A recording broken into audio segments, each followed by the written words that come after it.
ሰላም ጤና ይስጥልን አድማጮቻችን እንደምን ሰምታችኋል ሰላምታችን ከያላችሁበት ድረሳችሁ ያልን ይህ በየሳምንቱ አርብ ተዘጋጅቶ የሚቀርብላችሁ የሰይፈ ነበልባል የሬዲዮ ፕሮግራም ነው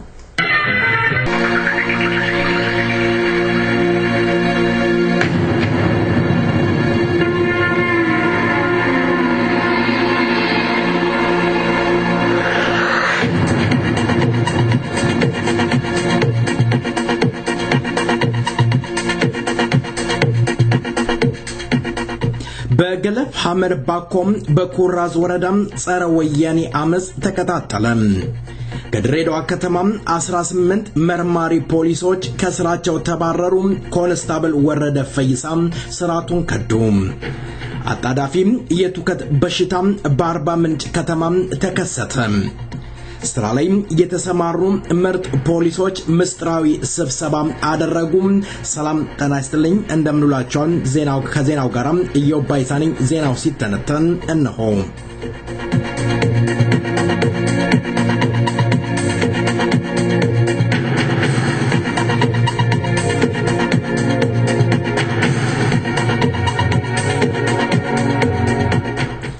በስራ ላይ የተሰማሩ የፖሊስ አባላት ሚስጥራዊ ስብሰባ ማድረጋቸው ታወቀ እነኚህ የፖሊስ አባላት ከሌሎች ተለይተው በስልክ ጥሪ የተሰበሰቡ እንደነበረ የተረጋገጠ ሲሆን ስብሰባው የተካሄደው አዲስ አበባ ካሳንቺስ ተብሎ የሚጠራው አካባቢ የሰራተኞች ማህበራዊ ጉዳይ ሚኒስቴር ጽፈት ቤት አዳራሽ የተደረገ መሆኑና ስብሰባው ውጥረት የነበረበት እንደነበረ ለማወቅ ተችሏል የወያኔ ፖሊሶች አዛዦችና የደህንነት መሪዎች በፖሊሶች መካከል ልዩነት እንዲፈጠር ስራ መሰራት አለበት ሲሉ እንደነበረም ታውቋል ከተቋሚዎች ጋር ወግነው ያሉ ፖሊሶችን አጋልጠው ለፍርድ ማቀረብ እንዳለባቸው አበክረው ሲያስጠነቅቋቸው ነበር የመረጃና ስራን ጥንቃቄ ማድረግ አለብን የህሉና ጉዳይ ነው ሲሉ አክለዋል የአማራና የኦሮሞ ተወላጅ የሆኑ ፖሊሶችን ባይነ ቁራኛ መከታተል አለብን ብለዋል እነኚህ የትግራይ ተወላጆች ምርጥ ብሔረሰቦች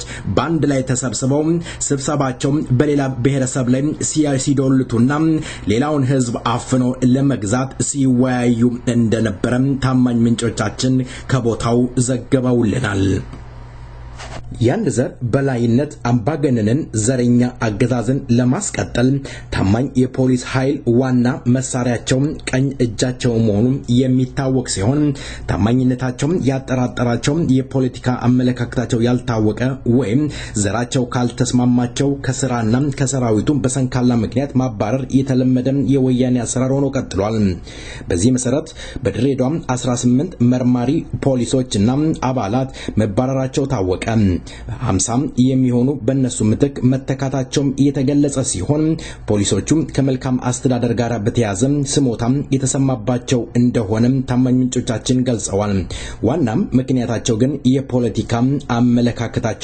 ስለጎረበጣቸው እነዚህ 18 የፖሊሶች ከስራ ተሰናብተዋል እነዚህ ፖሊሶች ወንጀል ፈጽመዋል ከተባለ ክስ ሊመሰረትባቸው እንደሚችል እየተገመተ ይገኛል ከዚሁ ከተማ ኮንስታብል ወረደ ፈይሳ ስርዓቱን ከርቶ መኮብለሉ ታማኝ ምንጮቻችን እየገለጹ ይገኛሉ ድሬዳዋ ለሊት አፈሳው አሁንም እንደቀጠለ እየታወቀ ይገለጻል ይገኛል ገለፍ ሐመር ባኮም በኩራዝ ወረዳ በአካባቢው ጸረ ወያኔ እየተካሄደ መሆኑ ታወቀ ህዝብ አካባቢውን አቋርጦ የሚሄደውን አውራ ጎዳና ቆፍሮ በመስጋት ተሽከርካሪ ትራንስፖርት አገልግሎት ሙሉ በሙሉ መስተጓጎሉ ተረጋገጠ በአሁኑ ወቅት የተጨቆኑ ህዝቦች ከሰሜን እስከ ደቡብ ከምስራቅ እስከ ምዕራብ ከመሃል ሀገር እስከ ዳር ሀገር ወያኔ ለመደምሰስ እያመጸ እየተነሳ መሆኑ የወያኔ ቁንጮ ክፉኛ እንዳሸበራቸው ተረጋግጧል ይህ ጸረ ወያኔ እንቅስቃሴን በመከታተል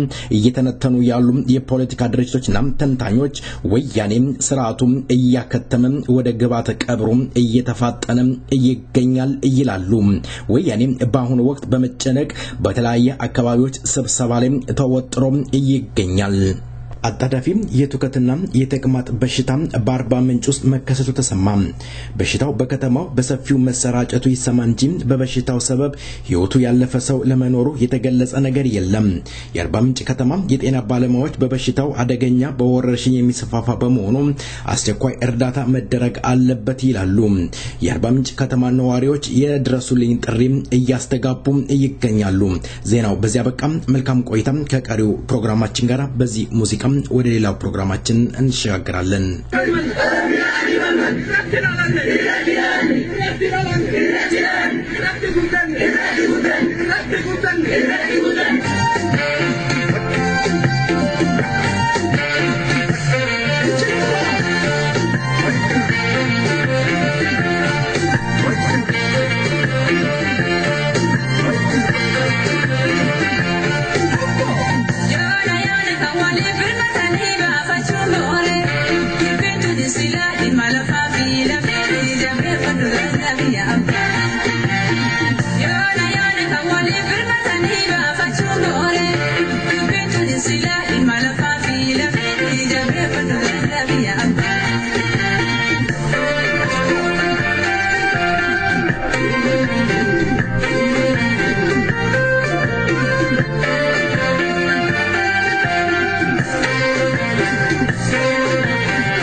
Subhanahu wa ta'ala,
የኦሮሞ ህዝብ ትግል መስመር የያዘ መሆኑን ሲያዩም ያስደነገጣቸው የስታርባክስ ጻፊዎች በኦሮሞ ህዝብ ላይ ሲቀባጥሩም ሲጽፉም አንብበን አይተናልም።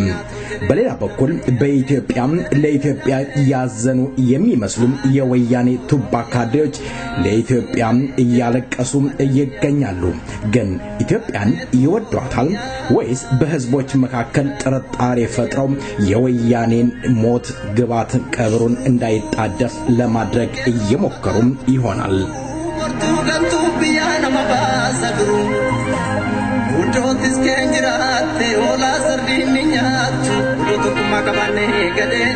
በቅርቡም አንድ ጽሑፍ አነበብን።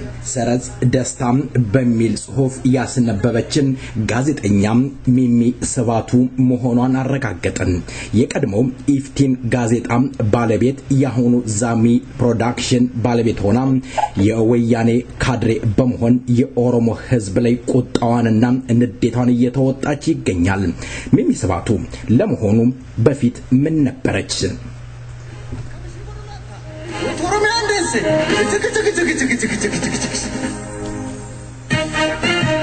ጋዜጠኛም ሚሚ ስባቱ በቀበሌ 36 አዲስ አበባ ያባቷም የቡና ቤት ካሸሪ እንደነበረች የደረሰ መረጃ ይገልጻል። ቀጥላም የቪኦኤ ጋዜጠኛም ነበረች። አንድ ቀን ከአሜሪካን ስትባረር ወደ ኢትዮጵያ በመግባት የወያኔ ቶልቶላም ቱባም የወያኔ ሰላይ በመሆን በአሁኑ ወቅት ህዝብ ላይ ፕሮፓጋንዳ እየነዛች ትገኛለች። የሳምንቱ ምርጥ ቀልድ የቀለደችው አለ። ኦነግና ኦነጋውያን ኢትዮጵያን ለማጥፋት ኢትዮጵያን ለመበታተን ሲወግኑ ይታያል ትላለች። ወያኔና ኦነግ አንድ ናቸው፣ ምንም የሚለያቸው ስትል ጽፋለች።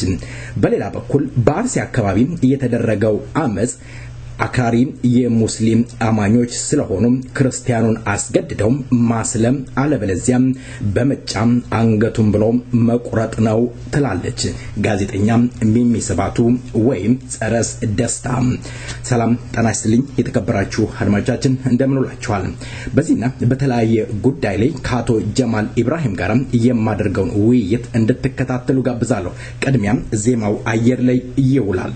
ገንቱና ገኤን ነው Bektu Mortu gantu biyana mabasagru Ujotis kenjirate ola sardini nyatu Ujotu kumakabane gadeni tunantu yartu tunantu Ititatu kabya farda akkamishi gorulata Uturu me andese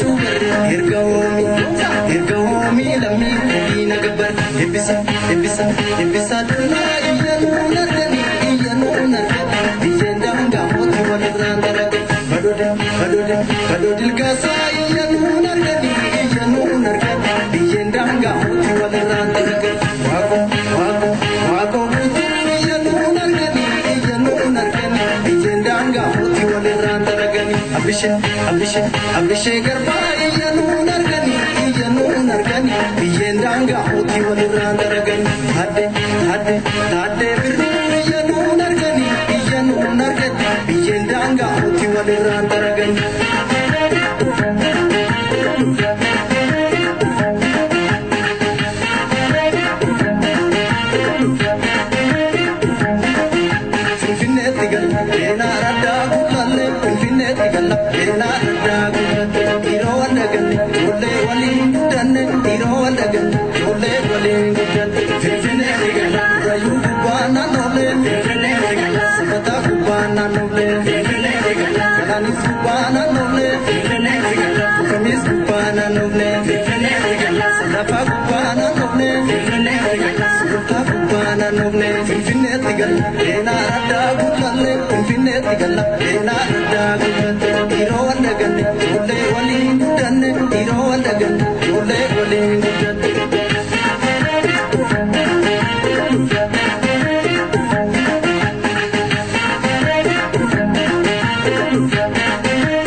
ዜማው በዚህ እንዳበቃም እስኪ ወደ ሌላ ርዕስ ሄዳለሁ። የቀድሞው ጋዜጣ የኢፍቲን ጋዜጣ ባለቤት ጋዜጠኛ ሚሚ ስባቱ አዲስ አበባ ሰይፈ ነበልባል ጋዜጣ በሚታተምበት ሰዓት ከወያኔ ጋር በመመሳጠር ሰይፈ ነበልባል ጋዜጣ ከጫወታ ውጪ ለማድረግ አርብ ዕለት እንዲታተም በወያኔ ገንዘብ ዶክረው ወይም ተመሳጥረው ገበያ ላይ ውሎ ነበር። ክብር ምስጋና ይግባው ለኦሮሞ ህዝብ። ኢፍቲን ጋዜጣ የኦሮሞ ህዝብም ሆነ የኢትዮጵያ ህዝብ አሽቀንጥሮ በመጣል ሰይፈ ነበልባል ጋዜጣ ሲነበብ ነበር። ወይዘሮ ሚሚ ስባቱ ዛሬም ቀጥለው ዛሚ በማለት የተለያየ የኤፍኤም ጣቢያዎች ከፍተው እያሰራጩ ይገኛሉ። ግን አሁን ትኩረታቸው በኦሮሞና በአማራ ህዝብ ላይ አተኩረዋል። አንዳንድ ጸሐፊዎችም ሆኑ የአማራ ብሔር ተወላጆች እንዲሁም የኦሮሞ ተወላጆች ከእንደነዚህ አደገኛ ሰዎች መጠንቀቅ አለባቸው እንላለን። ምክንያቱም እነዚህ እነሚሚ ስባቱና የትግራይ ቱባ ካድሬዎች ሁለቱም ብሔረሰብ በመለያየት ለመምታት ወያኔንም እድሜ እንዲራዘም ለማድረግ እየሰሩ ይገኛሉ። እንግዲህ አቶ ጀማል ለቃለም ጠየቁ ፈቃደኛ ስለሆኑ በሰይፈ ነበልባል ራዲዮ ዝግጅት ክፍልና እንዲሁም በአድማጮች ስም ከልብ አመሰግናለሁኝ። ሰላም ይሁን። እኔም አንተንም እንዲሁም ደግሞ ሌሎች የሰይፈ ነበልባል ባልደረቦች ሁሉ አመሰግናለሁ። መልካም አቶ ጀማል እኛም ከልብ እናመሰግናለን። ያው እንግዲህ ጸሐፊዋ ጸረስ ደስታ በሚል ሚሚ ስባቱ መሆኗን የሷ እዛው የሚሰሩ ጋዜጠኞች ያደረሱኝ መረጃ መሆኑን በዚህ አጋጣሚ ለመናገር ፈልጋለሁኝ። እንደው አቶ ጀማል አንብበውታል ጽሁፉን? እንደው ከጽሁፉ የተወሰነ ላንብብና እንወያያለን።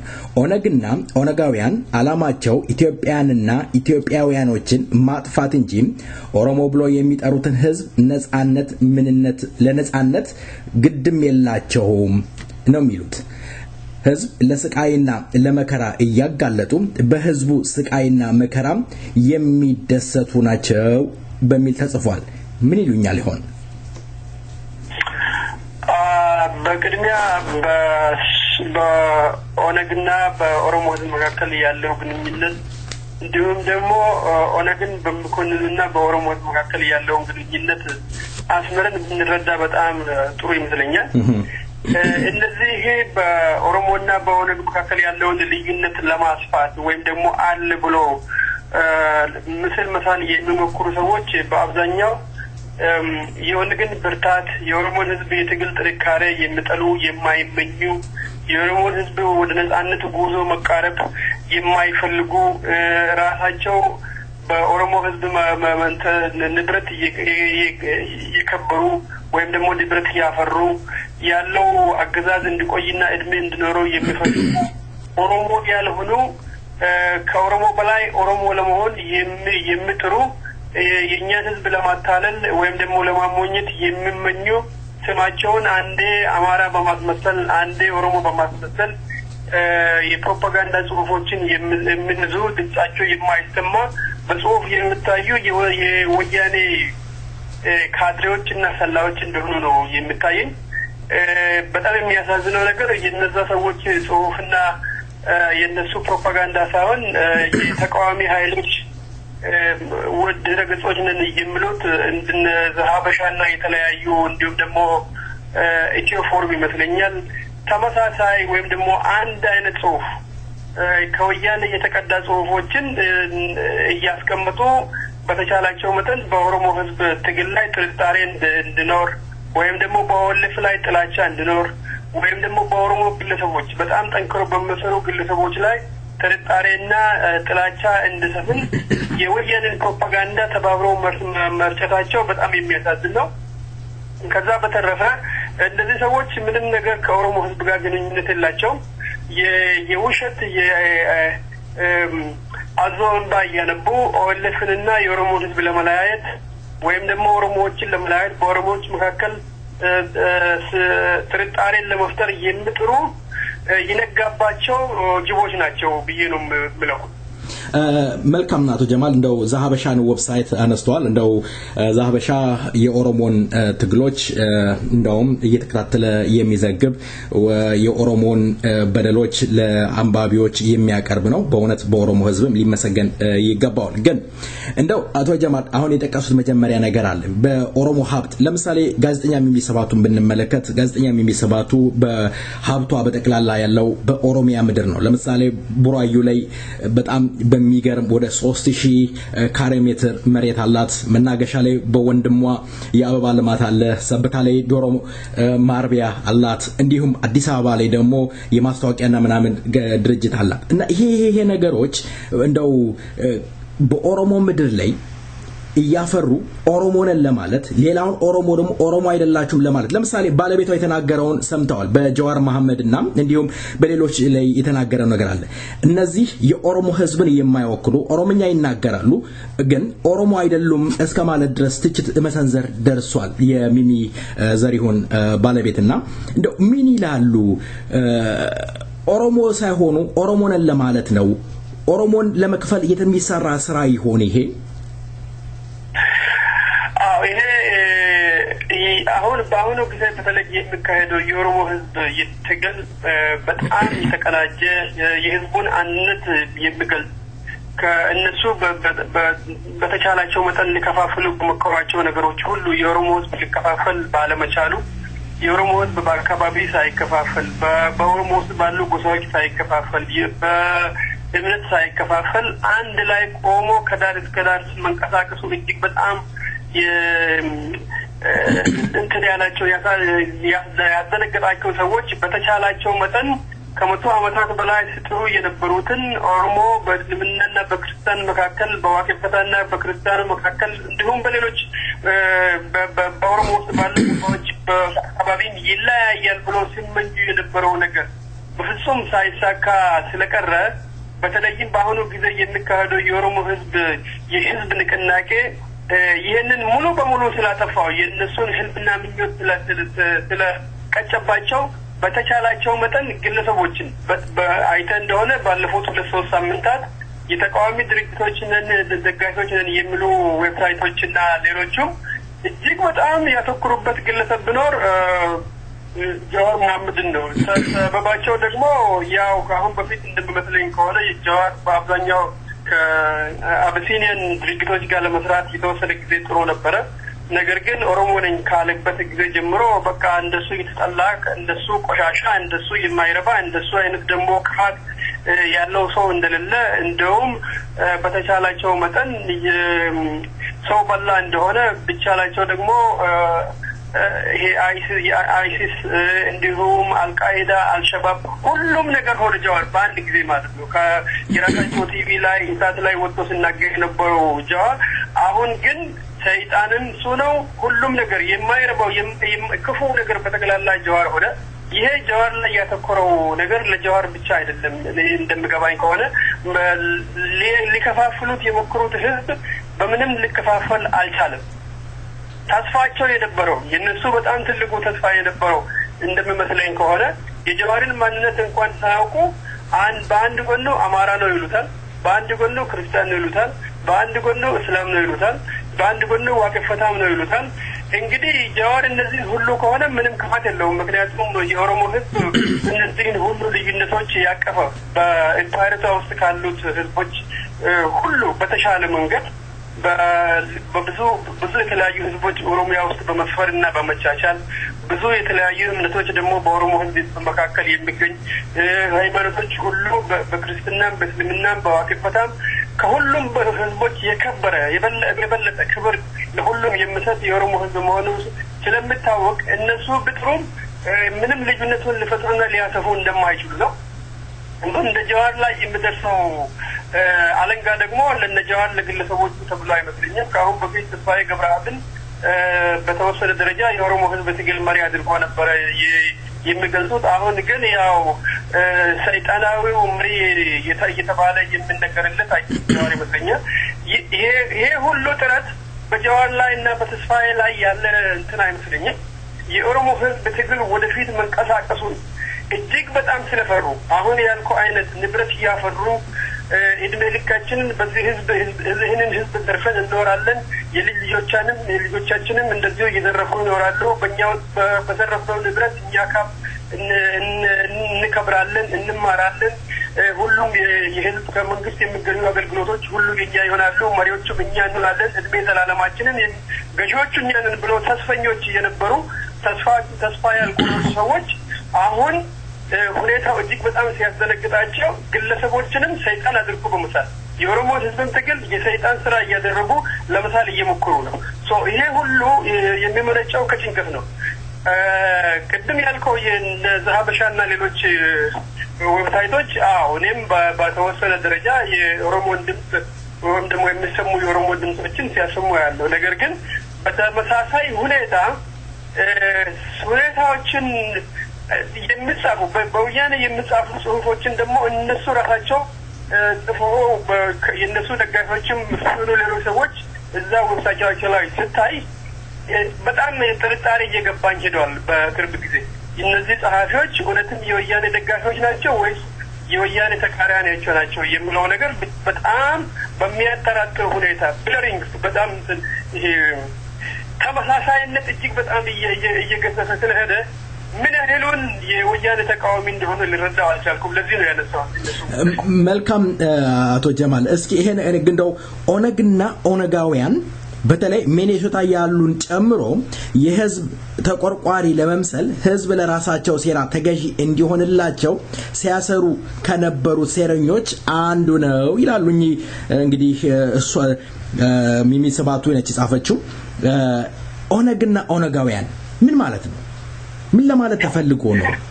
ኦኬ፣ በጣም ይገርማል። እንግዲህ የኦነግና የኦሮሞ ህዝብ ግንኙነት በትክክል እንደገና ማስረዳት ሞክራለሁ። አንደኛ ኦነግ በኦሮሞ ልጆች የኦሮሞን ህዝብ ጭቆና፣ በኦሮሞ ላይ የሚደርሰውን ዘረፋ፣ በኦሮሞ ላይ የሚደርሰውን ንቀት፣ በኦሮሞ ላይ የሚደርሰውን ዝርፊያ ለማቆም ከህዝቡ አብራክ የወጡ ህዝባችን መዘረፍ፣ ህዝባችን መጨነቅ፣ ህዝባችን በሌላ በባዕድ ኃይል መገዛት የለበትም ብሎ የራሳቸውን ህይወት መስዋዕት በማድረግ ለኦሮሞ ህዝብ ትግል የቆሙ ግለሰቦችና ድርጅትም ነው።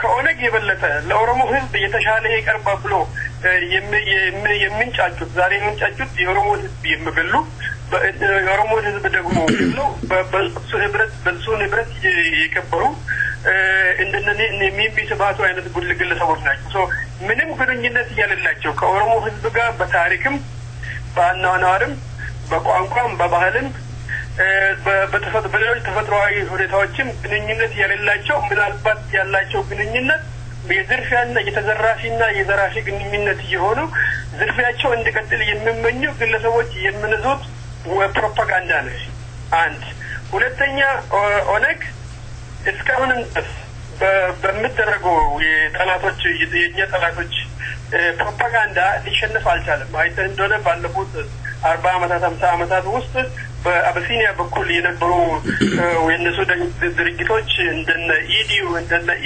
ኢፒአርፒ እንደነ መይሶን እንደነ ኢጫት ሌሎችም ድርጅቶች ሲከስሙ ኦነግን መክሰም አልቻለም ምክንያቱም የኦሮሞ ህዝብ ድጋፍ ትክክለኛውን በደል የኦሮሞውን ህዝብ ሀቅ ስለምናገር ልጠፋ አልቻለም እነሱ በተስፋ ይሄን ድርጅት አጥፍተናል ካሁን በኋላ የለም ብሎ በቴሌቪዥንና በፓርላማ እንኳን ገለጻ ካደረጉ በኋላ በፓርላማቸው ውስጥ ኦነግ እንደሚገኝ እንደገና መልሶ ያመኑ ጉዳይ ነው የምንዳው ምክንያቱም ኦነግ በመሰረቱ የኦሮሞ ህዝብ በደል የኦሮሞ ህዝብ ጭቆና በኦሮሞ ላይ ህዝብ ለሚደርሰው ዝርፊያ የሚገልጽ ያለምንም ፍርሃት በተለይም የህይወት መስዋዕትነት በመክፈል ለኦሮሞ ህዝብ የሚታገሉ የኦሮሞ ተወላጆች ያሉበት ድርጅት ስለሆነ ምንም በመኙት የኦሮሞና የኦሮሞ ህዝብ ለያዩ አይችሉም ነገር ግን ከኦሮሞ በላይ ኦሮሞ በመምሰል ከኦሮሞ በላይ በኦሮሞ ከኦነግ በላይ ለኦሮሞ ህዝብ የሚጨነቁ በመምሰል ዝርፊያውን ለመቀጠል የሚመኙ የከሰሩ የባዶ ቀረርቶ ሰዎች ናቸው ይህንን ፕሮፓጋንዳ የሚያካሂዱት መልካም የኦነግ ባለስልጣናቶች ለጋራ ትግል በሚል ይጋበዙ የአዲስ አበባ ጉዳይ በኋላ በህዝብ እንደሚታይ ይናገራሉ ህዝብ ሲሉ የፈለጉት እነሱ የኦሮሞ የሚሉት መሆኑ ነው እኛ አዲስ አበባም ሆነ ሌላ ቦታ ላይ ያለን ጥያቄ የፍትሃዊ እንጂ የጎሳ አይደለም ይላሉ እንዴ ጎሳ ማለት እንደ የኦሮሞ ጎሳ አይደለም ምንድነው አሁን የአዲስ አበባ ጉዳይ እያነጋገራለው ኦሮሚያ የማነች አዲስ አበባ የማን ነው እንዲህ አይነት ነገርስ ምንድነው ይሄ የሚሉኝ እዚህ ላይ የኦነግ ባለስልጣናቶች አንዴው ባንድ ጊዜም ሆነ እንደው በቃ ከዚህ በኋላ ኢትዮጵያዊነትን ተቀበለናል ማለት ነበረባቸው አንደኛ የአባባሉ የወደፊቱ ሁኔታ የአዲስ አበባን ቢሆን የኦሮሚያን ወይም የኢትዮጵያን ወይም ለማንኛውንም ሁኔታ በሚመለከት ህዝብ ይወስናል ብሎ ማለት አይ ቲንክ ዲሞክራቲክ ከሆኑ ግለሰቡ አስተሳሰቦች የሚመነጭ ህዝብ ከሁሉም በላይ በማንኛውም ነገር ላይ የመጨረሻ ውሳኔ ሊሰጥ ይችላል ስለዚህ ህዝብ ውሳኔ ሊሰጥባቸው የሚችላቸው ነገሮች እኛ ጊዜ ከማጥፋት በእነሱ ላይ ለህዝቡ እድሉን ትተን አሁን ያለውን ኃይላችንን አቀናጅተን ያለውን ግዢመት ክፍል ከስልጣን እናውረድ ማለት ትክክለኛ አስተሳሰብ መሆኑን ሁሉም በዲሞክራሲ የሚያምን ግለሰብ ሆነ ድርጅት የሚቀበለው ይመስለኛል የኦነግ መግለጫ ወደፊቱን የኦሮሚያን ወይም የአዲስ አበባን ወይም የኢትዮጵያን ጉዳይ የሚወስደው ህዝብ ነው ብሎ ማለቱ ምንም ስህተት የለበትም ነገር ግን የህዝብን ውሳኔ መቀበል የማይችሉ አናሳዎች እንደነ ወያኔ አይነቶች ያለ ህዝብ ውሳኔ እንደዚሁ በጉልበትና በመንጃ ከጫካው መጥተው ህዝብን በመዝረፍ ላይ ያሉ ግለሰቦች ሆኖ የቡድኑ ተባባሪዎች የህዝብ ስም በሚነሳበት ጊዜ ይረበሻል ምክንያቱም ህዝብ በህዝብ ድምጽ የሚወሰን ነገር ካለ የጥቂቶች አገዛዝ ምን ጊዜም ሊኖር እንደማይችል ስለሚገምቱ ማለት ነው ለብቻ የኦሮሞን ህዝብ መነጠል ያስፈልገበት ምክንያት እዚህ ጽሁፍ ውስጥ የሚያሳየው ደግሞ የኦሮሞን ህዝብ ከሌሎቹ ህዝቦች በተለየ መንገድ ነጥለው አሁን ልክ እንደሚገሉት ሁሉ ማለት ነው ልክ ከሌሎች ህዝቦች ነጥለው አሁን ግድያው የሚካሄደው ላለፉት 3-4 አመት ወራት በግልጽ የሚታየው ወይም ላለፉት 25 አመታትም ከሁሉም በላይ እስረኛው የበዛበት ግድያ የበዛበት የኦሮሞ ህዝብ ነበር ዋናና ትልቁ ምክንያት በኢምፓሪቲያ ውስጥ በጣም ብዙ ህዝብና በጣም ሰፊ አካባቢ የያዘው ኦሮሞ ህዝብ ሆኖ ስለሚያውቁ የህዝብ ውሳኔዎች በመሰጡበት ህዝብ ተባብሮ አንድ ላይ በተነሳ ጊዜ ከሁሉም በላይ የሚያሰጋን የኦሮሞ ህዝብ ነው ስለዚህ ቅስሙን ሰብረን እንደምንም ህዝቡንም በመለያየት ሌሎችንም ህዝቡን እንድጠራጠሩ በማድረግ ህዝቡንም እንድትሉት በማድረግ ፕሮፓጋንዳ ከነዛን የወደፊት ስልጣናችን ለረጅም ጊዜ ሊቆይ ይችላል በሚል ከእንደዚህ ከንቱ ምኞት የመነጩ አይነት ፕሮፓጋንዳዎች ነው ብዬ ነው የሚገምተው። መልካም እስኪ በዚህ ዜማ እረፍት እናርግ አቶ ጀማል። አሁን እያየን ያለነው ኦሮሚያ ክልል ለኢትዮጵያ እና ለኢትዮጵያውያኖች ጠላት መፈንጫም ሆኗል ይሉናል። ዜማው አየራለ ተመልሰን እንገናኛለን።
ተወዳጁን ድምጻዊ ከልብ እናመሰግናለን።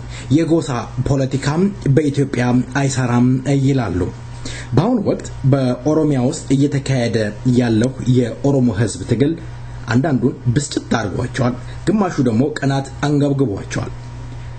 ግራ የሚገባው የኦሮሞ ህዝብ እየሞተም ደሙን እያፈሰሰም አጥንቱን እየከሰከሰ ዳር ድንበሩን ለማስከበር ማንነቱን ለማስከበር በቃኝ ባርነት ከትከሻይ ከጫንቃዬ ይውረድ ባለ አንዳንድ የስታርባክስ ጸሐፊዎች የኦሮሞ ህዝብን ፖለቲካና የኦሮሞን ታሪክ ጥላሾት ለመቀባት ሲጥሩ በእውነት በጣም ያሳፍራል።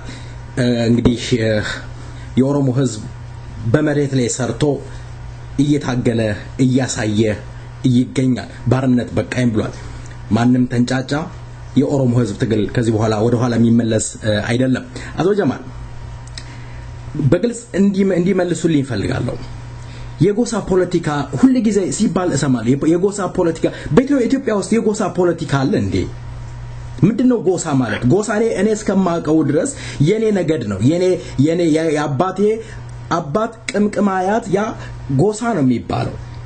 እንግዲህ በግለሰብ ወይም የአንድ ጎሳ አይደለም የኦሮሞ ህዝብን ጥያቄ ያነሳ ያለውና እንደው ለአድማጭ ግልጽ ቢያደርጉ ጎሳ ምንድነው? ጎሳ በኦሮሞ ህዝብ ባህል የህዝቡ ብራንቾች ወይም ደግሞ ጫፎች ናቸው።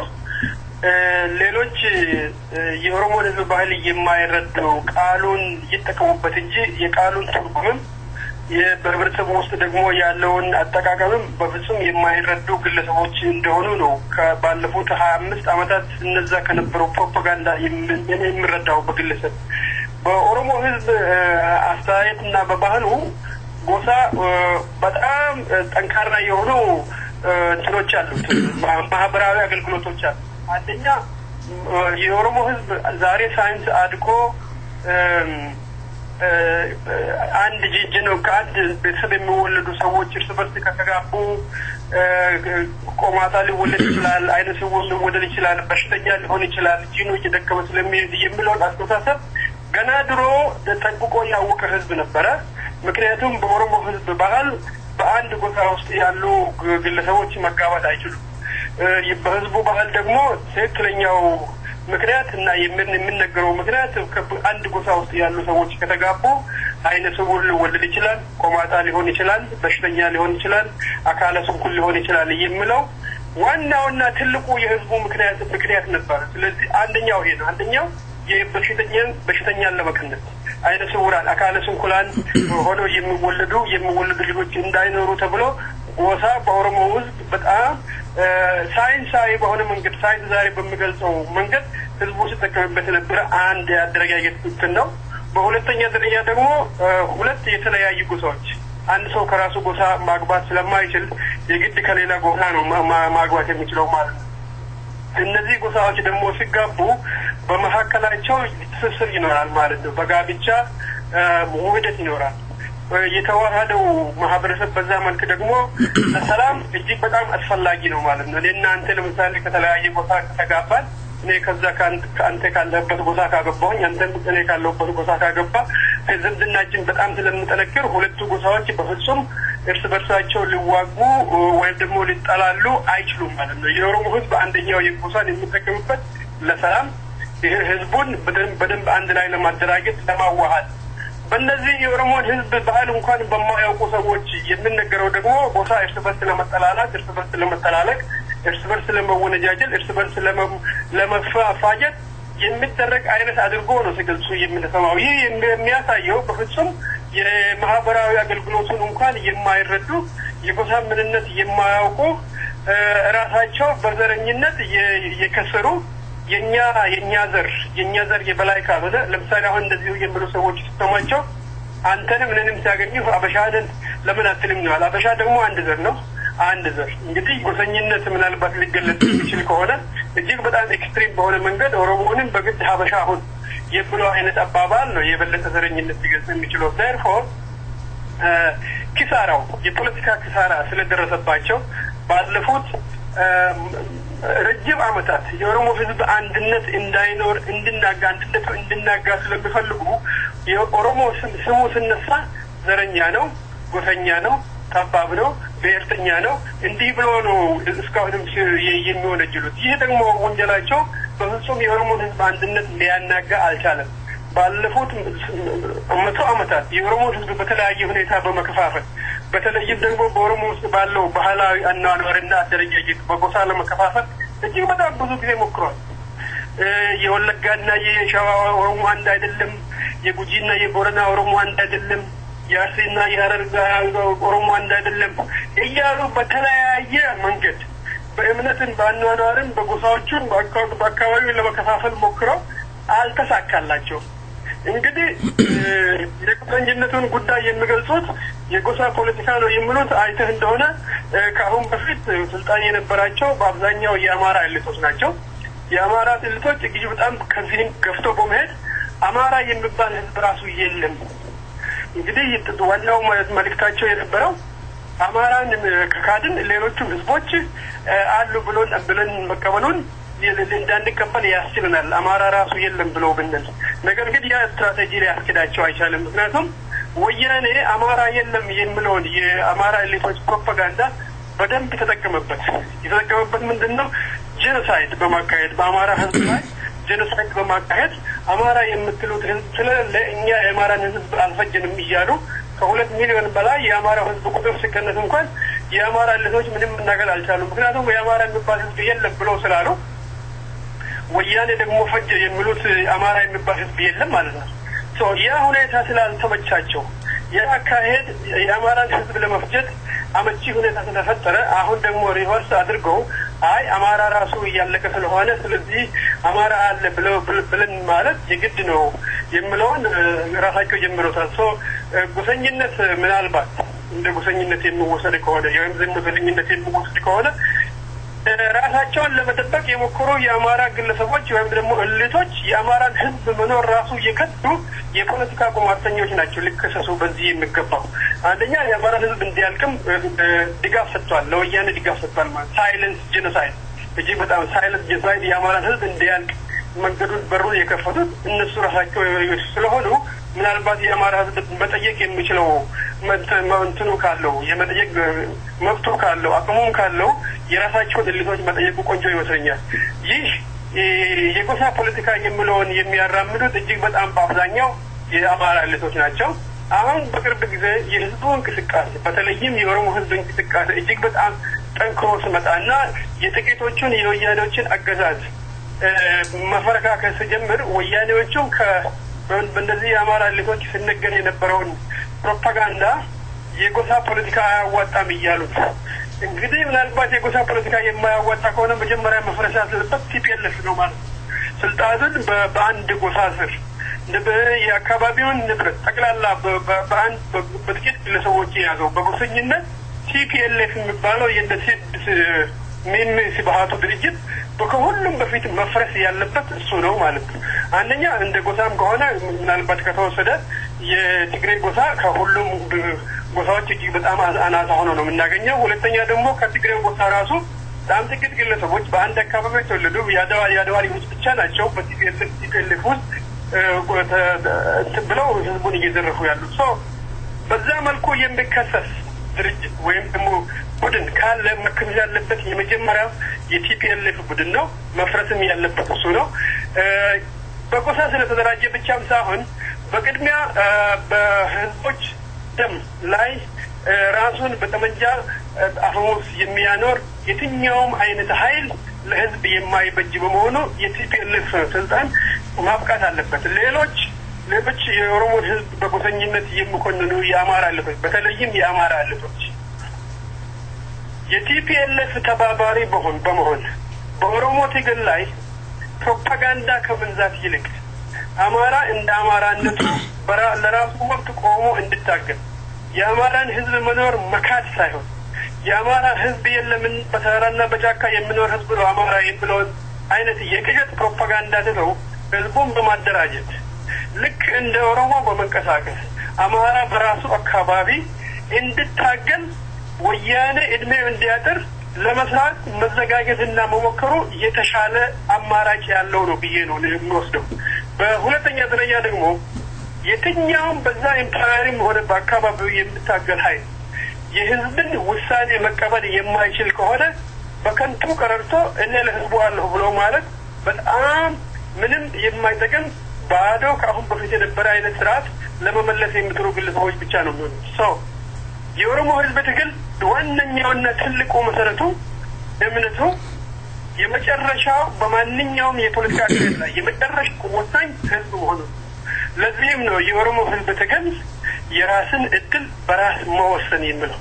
የራስን እድል በራስ መወሰን አንድ እንደ ግለሰብ መምረጥ የምትፈልገውን ድርጅት ካለ መምረጥ የምትፈልገው የፖለቲካ ዓላማ ካለ መምረጥ የራስህ መብት ነው እንደ ግለሰብ። ሁለት በህዝብ መልክ ወይም በድርጅት መልክ የኦሮሞ ህዝብ ወደፊት ከማጋ አብሮ መኖር እንደሚፈልግ እንዴት መኖር እንደሚፈልግ የትኛውን አይነት የፖለቲካ ፖሊሲ የኢኮኖሚ ፖሊሲ እንደሚደግፍ መምረጥ የህዝቡ መብት ነው።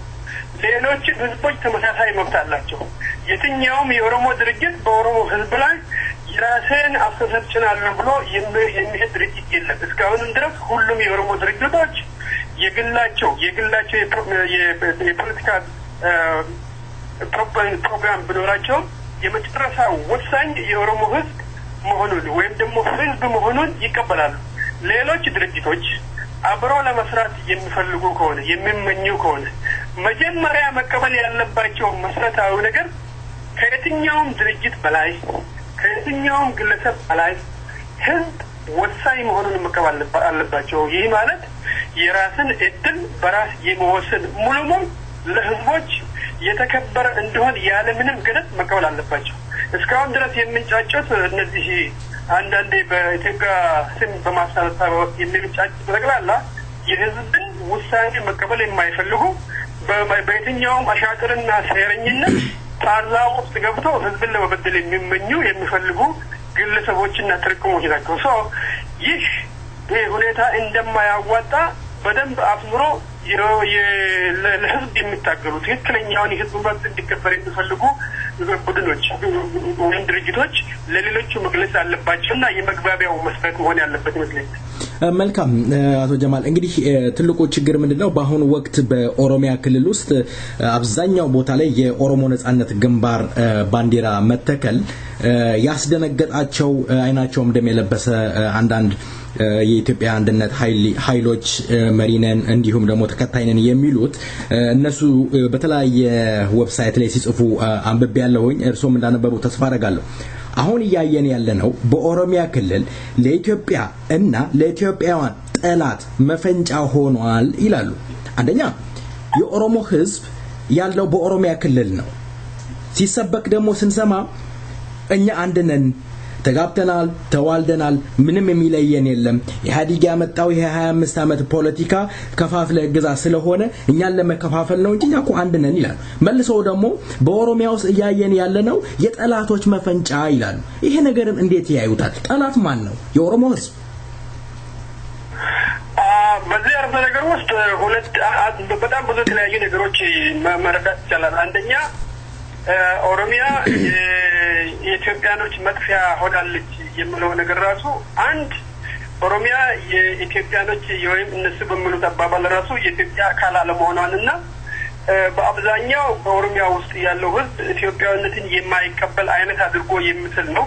ምክንያቱም ይሄ ሁሉ የህዝብ እንቅስቃሴ በጣም በሰፊው የሚደረገው ህዝባዊ እንቅስቃሴ በኢትዮጵያ ላይ የሚደረግ የጠላት ሙቭመንት ነው ከተባለ ስለዚህ ኦሮሚያ የኢትዮጵያ አካል አይደለችም፣ የአብዛኛው ህዝብ ፍላጎት የኢትዮጵያ አካል ለመሆን ነው የሚለው አይነት ድምዳሜ ላይ የሚያስደርስ ይመስላል። ይሄ ደግሞ እነሱ ራሳቸው ከመናገሩት የኦሮሞ ህዝብ ኢትዮጵያዊ ነው፣ ስለዚህ ሌሎችን የተገንጣዮችን አባባልና አደረጃጀት የማይቀበል ነው፣ በተለይም ደግሞ ኦነግን አንኮርቶታል ከመሉት ፕሮፓጋንዳ ጋር የሚቃረን ነው ማለት ነው። እርስ በርስ የራሳቸውን አረፍተ ነገሮች የሚቃረኑ አገላለጾች ናቸው። በሁለተኛ ደረጃ ደግሞ በኦሮሚያ ውስጥ የሚካሄደው ትግል እጅግ በጣም ግልጽ ነው፣ ምንም ነገር የማያወላውል። አሁን ያለው አገዛዝ ለኦሮሞ ህዝብ የሚበጅ ስላልሆነ የኦሮሞን ህዝብ ከቤቱና ከንብረቱ እያፈናቀለ ጥቂት ግለሰቦች የሚከብሩበት ስለሆነ ኦሮሞ ከራሱ ቀዬ ተፈናቅሎ ለሰዎች በዘበኝነት በመስራትና በልመና ላይ ለመሰማራት ግዴታ ስለሆነበት የኦሮሞ ወጣቶች ተምሮም የትም ሳይደርሱ እየቀሩ በከንቱ በስርዓትነት የሚንገላቱ ወይም ደግሞ ለስደት ተገደው በውሃና በጅብ እየተበሉ ስለሆነ ይህንን ደግሞ እያደረሰ ያለው ገዢው መደብ ከቲፒኤልኤፍ ከጫንቃችን ላይ ተነስቶ የኦሮሞ ህዝብ ራሱ በሚመርጠው መንግስት ራሱ በሚፈልገው አስተዳደር ይተዳደር፣ ምንም የማያወላውል ሌሎችን ህዝቦች መብት የማይነካ ኦሮሞ ራሱን በራሱ የማስተዳደር መብት ይኑረው። በጠመንጃ ኃይል እኛ ጫንቃችን ላይ ቁጭ ብላችሁ መኖር አይቻልም፣ አንቀበልም። ስለዚህ አሁን በህዝብ ላይ በእኛ ላይ የምታደርሱትን የወታደራዊ አገዛዝ አንቀበልም። ትልቁ የኦሮሞ ህዝብ ትግል መልእክቱ እስካሁንም ያለው ይሄ ነው። ከዚህ በተጨማሪ ከሌሎች ህዝቦች ጋር ግጭት እንዳይፈጠር ወያኔ የሚቀሰቅሰው ግጭት ማለት ነው የኦሮሞ ህዝብ በአማራ ላይ ወይም ደግሞ በሌሎች ህብረተሰቦች ላይ ያተነጣጠረ ለማስመሰል እነሱ የሚነዛቸው ፕሮፓጋንዳዎች በጠቅላላ ህዝባችን ትግሉን የሚያደርገው ህዝብ ወጣቱም፣ ገበሬውም፣ ሽማግሌውም፣ አሮጊቱም አንድ ላይ በአንድ ድምፅ እኛ ትግላችን ከሌሎች ከህዝቦች ጋር አይደለም፣ የኛ ትግል ከጨቋኙ የገዢ መደብ ጋር ነው፣ ንብረታቸውን እኛ እናጠፋው፣ ንብረታቸው የሚቃጠል ከሆነ የሚበላሽ ከሆነ የኛ ስራ ሳይሆን የዘራፊዎች ስራ መሆኑን የወያኔ አገዛዝ የራሱ ካድሬዎች የሚያደርጉት መሆኑን ተረዱ ብሎ ቀን በቀን ህዝቡ እየገለጸ ነው ያለው። ከዚህ በተጨማሪ እነሱ ስለከሰሩ በሃይማኖት አሳባው ህዝቦችን ሊያጋጩ ስለሚፈልጉ በተለይም በእስልምናና በክርስትና ህዝብ እምነት ተከታዮች መካከል ግጭት መፍጠር ስለሚጥሩ ሁሌ ህዝቡ ቀን በቀን እየገለጸ ነው። እኛ በእምነት ከኦሮሞ ይበልጥ እዛ ውስጥ እንደው እሱ ላይ እንደው ወደ ኋላ እንደው አያይዘው እንደው እስኪ ይመልሱልኝ አቶ ጀማል ይቅርታ ካነሱት ከእምነት ጋር ስለሚገናኝ ነው። ኦነግና ኦነጋውያን በተለይ በምስራቅ ክፍሎች በአርሲ በሐረር ባሌ የሙስሊሞች ጽንፈኞች እንዲስፋፋ ከውጭ ኃይሎች ጋር ጨምሮ እንደሚሰሩ እናያለን። እነዚህ የተጠቀሱት ህልማቸው እስላማዊ አክራሪነት የምትከተል ኦሮሚያን መፍጠር ነው፣ ክርስቲያኑን በግዳጅ ማስለም አሊያም በመጫ ማረድ የሚል ጽሑፍ ነው ያስነበቡት። እንደው እውነት ነው? ለምሳሌ እኔ ክርስቲያን ነኝ፣ ሌላው የኦሮሞ ህዝብ ዋቀፈት አለ፣ ሌላው ሙስሊም እምነት ተከታይ አለ። ይሄ እንደዚህ አይነት ነገሮችን መጻፍ አሁን ካያነሱት ካለው ጋራ የእምነቱን ባለቤቶችን ማጋጨትና የወያኔን እድሜን ለማራዘም የሚሰራ ስራ አይሆንም? በዚህ አይተ እንደሆነ ባለፉት 3 ወራት ውስጥ ከከት እንደፈሉ የማይታወቁ ተቃዋሚን የሚሉ ግለሰቦች በተለያዩ ድረ ገጾች ይህንን ፕሮፓጋንዳ መላልሶ ስንዙ ይታያል። እኔ ባለፉት 3 ሳምንታት የተቃዋሚ ድረገጾችንና የወያኔ ጽሁፎችን አሳይ ነበር። አይጋ ፎረምና ሌሎች የተቃዋሚ ድረገጾች ጋር ሄደን ስታይ ሁለቱም የሚገልጹት አንድ አይነት ነው። እኔ እንደሚመስለኝ ከሆነ ምናልባት ተይዘው የተቃዋሚ የሚባሉት ድረገጾች ራሳቸው የወያኔዎች ናቸው በተቃዋሚነት ያሉ ሁለት አለዛ ደግሞ ከወያኔ ጋር ስር በእጃዙር የሚሰሩ የተቃዋሚ ድርጅቶች ያሉ ነው መስለኝ። ወደ ዋናው ነገር አሁን እንዳልኩት ባለፉት 3 ሳምንታት ውስጥ ያሉት ርዕሶች በጠቅላላ ጀዋርን እንደ አንድ ግለሰብ በመጠቀም የጀዋርን ማንነት እንኳን በትክክል ሳይረዱ የኦሮሞን ህዝብ በሱ ለመሳል የሚሞክር ትልቅ ሙከራ እንዳለ ነው ያየሁት። አንደኛ ይሄንን ሙከራ ደግሞ የሚገልጹበት ሁኔታ የእስልምናና የክርስትና ሃይማኖት ተከታዮች የኦሮሞ ማለት ነው ከኦሮሞ ውጭ እንኳን ሳይወጡ ኦሮሞዎች እርስ በርሳቸው በእምነት እንደሚፋጁ ለማፋጀት የሚደረግ እቅድ እንዳለ ለማስመሰል ነው የተሞከረው። በጣም ይገርማል። ኦኤልኤፍ በሁሉ መንገድ ነው የሚከሰው። ባለፉት አመታት የኦኤልኤፍን ወይም ደግሞ የኦሮሞ ህዝብ ትግል የሚኮንኑ ግለሰቦችና ድርጅቶች ሲያወሩ የነበሩት ኦኤልኤፍ ሚሽነሪ ነው፣ የነጮች ተቀጣሪ ነው። በተለይም ጀርመኖች የኢቫንጀሊካል የክርስትና ብራንች በወለጋና በሌሎች የኦሮሚያ አካባቢዎች ለማስፋፋት ስለሚፈልጉ በጣም እጅግ በብዙ ገንዘብ እያፈሰሱ ክርስትናን በማስፋፋት ኦኤልኤፍን የሚሽነሪ ድርጅት አድርገው በኢትዮጵያ ላይ ለመጫን ይፈልጋሉ። ስለዚህ የክርስቲያን ሚሽነሮች ሰራተኛ ነው ወይም ደግሞ የነሱ ተቀጣሪ ነው ብሎ ስለሱ ነበር።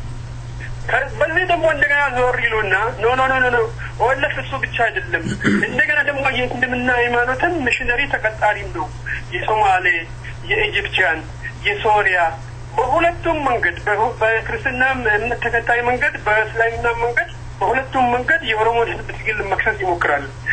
ይህ እነሱ የሚመኙትን ነገር የሚያሳይ እንጂ ከኦሮሞ የበለጠ ከክርስትናን ሃይማኖት የእስልምናን ሃይማኖት የከዋክብትን ሃይማኖት ያቀፈ ማህበረሰብ በዛች ኢምፓየር ውስጥ የለም። የአማራው ህዝብ ከወሰድከው በአብዛኛው የአንድ የክርስትና ብራንች ተከታይ ነው።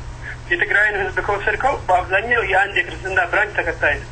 የኦሮሞ ህዝብ ከወሰድከው ግን ሁሉም እምነቶች በውስጡ ያሉ ሁሉንም ደግሞ በቤተሰብ ደረጃ እንኳን ወንድምና እህት የተለያየ የእምነት ተከታዮች ናቸው። ክርስትና አንድ ወንድም አንዱ ክርስትና ተከታይ ሲሆን ሌላኛው ወንድሙ ደግሞ እስልምና ተከታይ ነው። ሌላኛው ደግሞ ዋቄፈታ።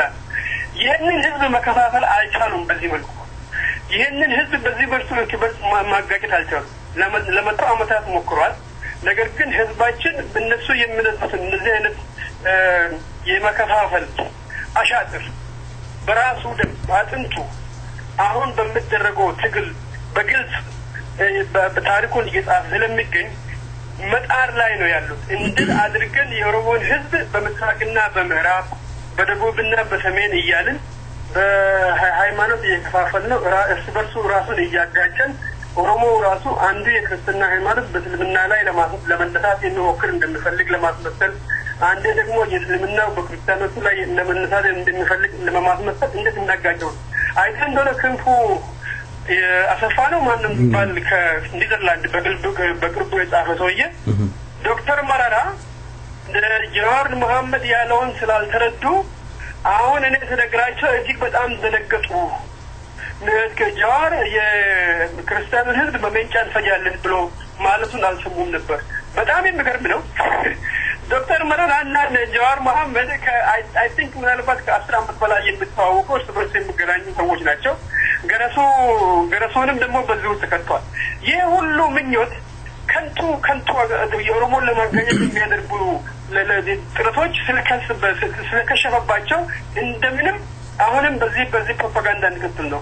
እስኪ ጀዋርን ራሱን ብትመለከተው ባለቤቱ አይ ቲንክ ክርስትና ሃይማኖት ተከታይ ነች ወይም ደግሞ ዋቄፈና ተከታይ ነች ይመስለኛል። ሶ ጀዋር እንደግለሰብ እንደው አቶ ጀማል አንድ እንደው ይቅርታ ስላቋረጥኩት ስለ ጀዋር ሳይሆን እንደው አሁን ይህ የአንድነት ኃይሎች ከዚሁ ጋር አያይዘው ነው። ለምሳሌ እኔ ኦሮሚያ በነበርኩበት ሰዓት ሚስት የክርስትና እምነት ተከታይ ባል የእስልምና ተከታይ ባል የክርስትና ተከታይ ሚስት የእስልምና ተከታይ እንዲህ ሆነው አብረው ተቻችለው የሚኖሩ ኦሮሚያ ክልል ውስጥ አይቻልም። አሁን በሌላ ደግሞ በተለያየ ቦታ ይሄው የአንድነት ኃይሎች አሁን እንደዚህ የሚጽፉት አካሎች ከሙስሊሞች ጋር አብረው መስራት አለብን ሙስሊሙ ተገፍቷል እያሉ ሲያወሩ ነበር። አሁን ይሄን እንደዚህ ነገር ማምጣቱ የኦሮሞ ህዝብ ትግል እንደው አሁን የደረሰበትን ወደ ኋላ ለመጎተት ለማደናቀፍ ሌላው ህዝብ ጥርጣሬ እንዲገባው ለማድረግ ይሆን? ጀዋር ላይስ መዝመቱ እውነት ጀዋርን ለመምታት ታስቦ ነው ወይስ በጀዋር ላይ የተወረወረው ድንጋይ አልፎ ኦሮሞን ለመምታት የሚደረግ ነገር ነው?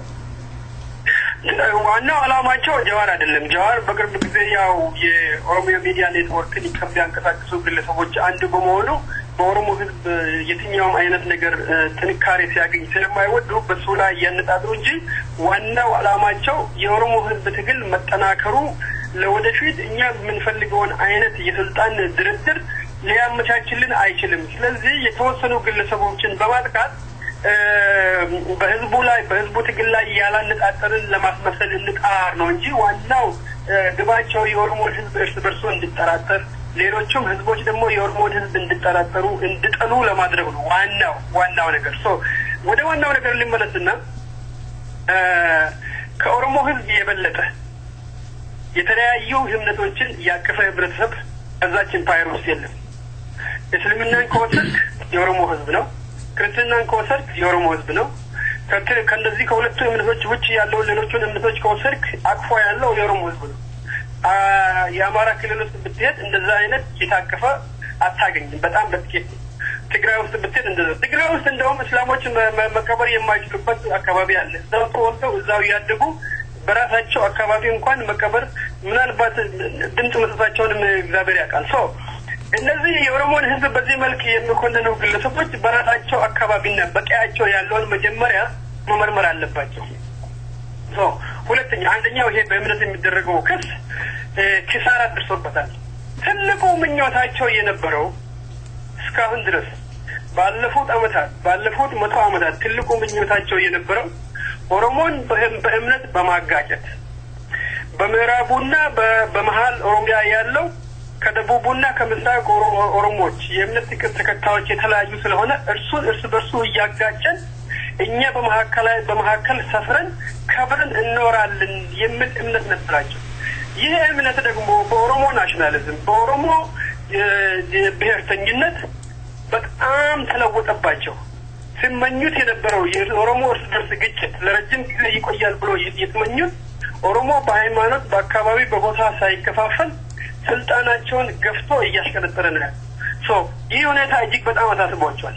የኦሮሞ ህዝብ በሃይማኖት ሳይለያይ ክርስቲያን እስላም ሳይባባል ዋቄፈታ ሳይባባል ኦሮሞ ሆኖ በአንድነት መቆሙ እጅግ በጣም ስላስደነገጣቸው እነሱ የሚተሰክሩት ኢትዮጵያዊነት ኦሮሞነትን ሊደፈጥጥ ባለመቻሉ እነሱ የሚተሰክሩት የእምነት አንድነት በተለይም ኢትዮጵያ ባለፉት ነገስታቶች የክርስቲያን ደሴት ተብላ ስለምትጠቀስ በእንደዛ አይነት መልክም ኢትዮጵያ ወደፊት ልትሄድ አለመቻሏ እጅግ በጣም ስላስደነገጣቸውና ኦሮሞ ከሃይማኖት አጥር ውጪ ኦሮሞ በመሆን እርስ በርሱ ስለተያያዘ ያ ተስፋ በውሸት ተስፋ በክርስቲያን ስም ኢትዮጵያ ላይ እኛ ራሳችንን ሾመን እንኖራለን የሚለው አይነት ተስፋ ሁሉ ስለጨለመባቸው በተቻላቸው መጠን ክርስቲያንና እስልምናን በማጋጨት ወደፊትም ተስፋ በማድረግ ያሉ ግለሰቦች ናቸው። ይህ ደግሞ በኦሮሞ ህዝብ መካከል ሊሆን እንደማይችል በግልጽ ወጣቱ ትውልድ አሳይቷል። ወደፊትም በምንም መልኩ ከኦሮሞ የተሻለ የሃይማኖትን መቻቻል ያለው ማህበረሰብ የለም። ልክ ቅድም አንተ እንዳልከው ባለቤት ሁለት ባለቤት የተጋቡ ባልና ሚስት እዚህ በአጋጣሚ እዚህ ኖርዝ አሜሪካ ብዙ ክርስቲያንና እስላም ተጋብተው የምታገኘው በኦሮሞ መካከል ነው። ሌሎች ማህበረሰቦች ቅድም እንዳልኩት እምነቶቹም አልተስፋፉም። በሌሎች አካባቢዎች በተለይ ሰሜን አካባቢ ከሄድክ ምናልባት አብዛኛው የክርስትና ሃይማኖት ተከታይ እስልምና አይ ቲንክ እንደ ሰይጣን ሳይታይም አይቀርም ብዬ ነው የምገምተው። አይ ሪሊ ዶንት ኖ እንደ ግምት ግን ባለፉት መሪዎቻቸው ስትመለከት አጼ ዮሐንስ እስላሞችን እጅ ያስቆርጥ ነበረ። ቴዎድሮስም ተመሳሳይ ነው። አይ ቲንክ ምንነትን ተመሳሳይ አይነት ዘመቻ ድሬዳዋን የኦሮሚያን አካል በተቆጣጠረበት ወቅት የአካባቢው ህዝብ የሚናገረው መስጂድ ላይ ወጥቶ ሽንት ሸንቷል ለመላክ የእስልምናን እምነት ለመናቅ ከበፈለጉ የተነሳ የሚባል ነው። ምናልባት ይህ አይነት ችግር ያለው በአበሲኒያ ሜንታሊቲ ውስጥ ካልሆነ በስተቀር ኦሮሞ ውስጥ ያለ ነገር አይደለም። ኪሳራው እጅግ በጣም ስለከሰሩ በዚህ ይንጫጫሉ። እኛ ደግሞ ጥረታችን ከሁሉም ህብረተሰቦች ዓለም ላይ ካሉ ህብረተሰቦች ከክርስቲያኑም እንደነሱ በፈለገው ይኮንኑ ሚሽነሪ ከሚሉትም የክርስቲያን ዓለም ሚሽነሪ ካልሆነውም የክርስቲያን ዓለም የእስልምና ተከታይ ከሆነውም የሙስሊሞች ዓለም እስልምናና ክርስትና ተከታይ ካልሆነው ሌላውም ዓለም የዲፕሎማሲያዊ ግንኙነት እና ሰላማዊ ግንኙነት መፍጠር መብታችን።